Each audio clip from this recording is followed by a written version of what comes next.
Cinema பாட்டும் memory ஆகுது. இது சப்ஜெக்ட் மட்டும் ஏன் மெமரி ஆக மாட்டேங்குது? நான் இன்னைக்கு பெரிய ப்ரொஃபசர் தான். என்னுடைய கார் ஏதோ அங்க நிக்குது.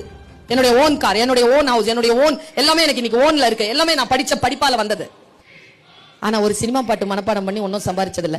நான் எந்த பாட்டை மனப்பாடம் பண்றேனோ அந்த படம் எடுத்தவன் தான் அதை சம்பாதிப்பான். அவன் சம்பாதிக்கணுமா நான் சம்பாதிக்கணுமா நான் தான் முடிவு பண்றேன். என்னுடைய மாச சம்பளம் யூஜிசி ஸ்கேல் 1,65,000 ரூபாய் மட்டும் கையில வரும் மாசத்துக்கு. 2 ஹவர் தான் கிளாஸ்.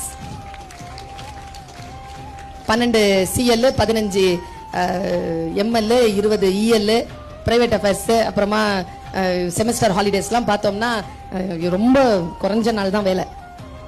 எது சினிமா பாட்டு மனப்பாடம் பண்ணி கிடைச்ச வேலை இல்ல, பாட மனப்பாடம் பண்ணி கிடைச்ச வேலை. இப்ப நான் அனுபவிக்கிறேன். நீ இப்ப சில விஷயங்களுக்கு நோ சொல்லு, புரியுதா? நான் என் வாழ்க்கையில் இப்படித்தான் இருக்க வேண்டும் என்று நான் முடிவு செய்கின்ற பொழுது என் மனதை நான் நிறுத்துகிறேன். ஆர்வம் எங்கே போகிறதோ அந்த ஆர்வத்தை கட்டுப்படுத்து குழந்தைய.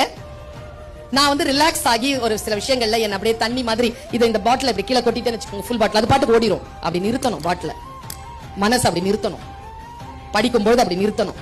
நான் ஒண்ணு சொல்றேன், இந்த உலகத்திலேயே ஒரே ஒருத்தர் தான் நம்மளை காப்பாற்ற முடியும், அது நாம மட்டும் தான். நான் சொல்றதெல்லாம் கூட கரைஞ்சு போயிடும். உன்னை நீ தான் காப்பாத்திக்கணும்.